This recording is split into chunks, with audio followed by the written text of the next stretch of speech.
E se você decidiu tratar o seu paciente, os veios do seu paciente do rosto com laser transdérmico, a primeira coisa que você tem que fazer é uma correta avaliação desse paciente. Lembre-se que tonalidade da pele influencia e também a característica da pele. Pacientes mais idosos, eles têm a pele mais fina. Te lembrando que já naturalmente a pele do rosto é uma região onde a derme é mais delgada em comparação com os membros inferiores, em comparação, por exemplo, com outras regiões como o tórax ou o dorso.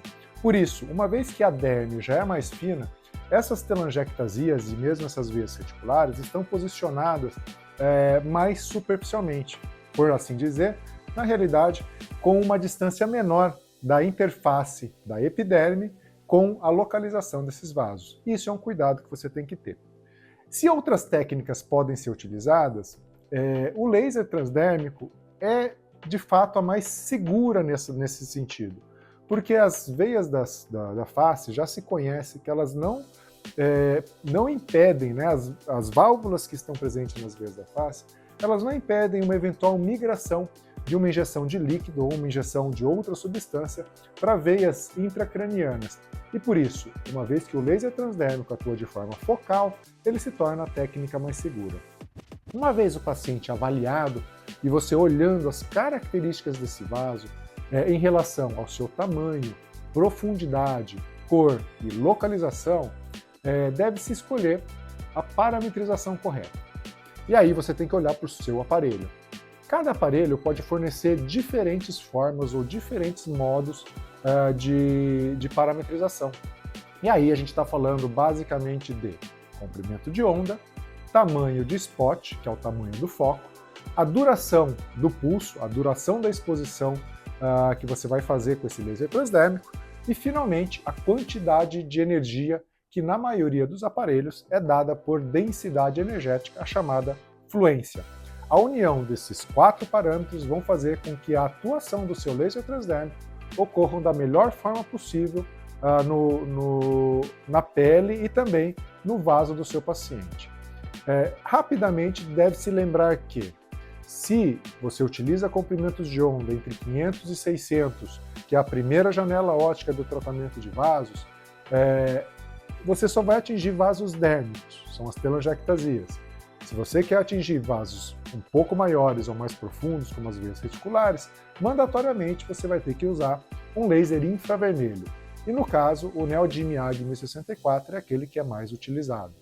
A duração de pulso, nesta ocasião, para tratamento de vasos, é uma duração de pulso que a gente chama de pulso longo, fatalmente acima de 5 ou 10 milissegundos, e a partir disso se regula pelo tamanho do vaso. E a profundidade em concentração é regulada pelo tamanho do foco.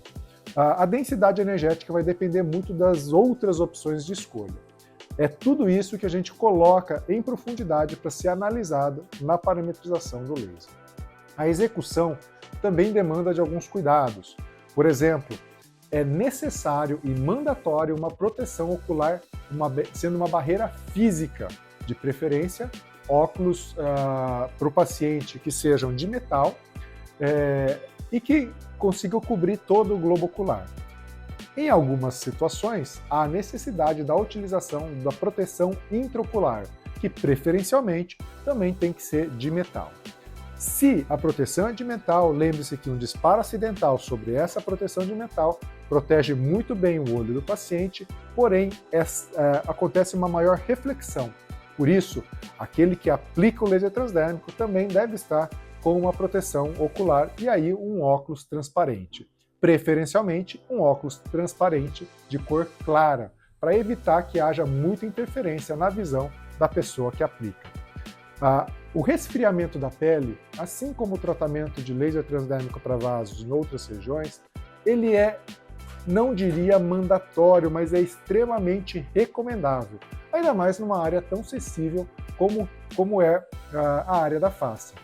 Mas lembre-se, o paciente está sem enxergar e a maioria dos resfriadores utilizados, e aí uma recomendação, são resfriadores de passagem, que são resfriadores com jato de ar.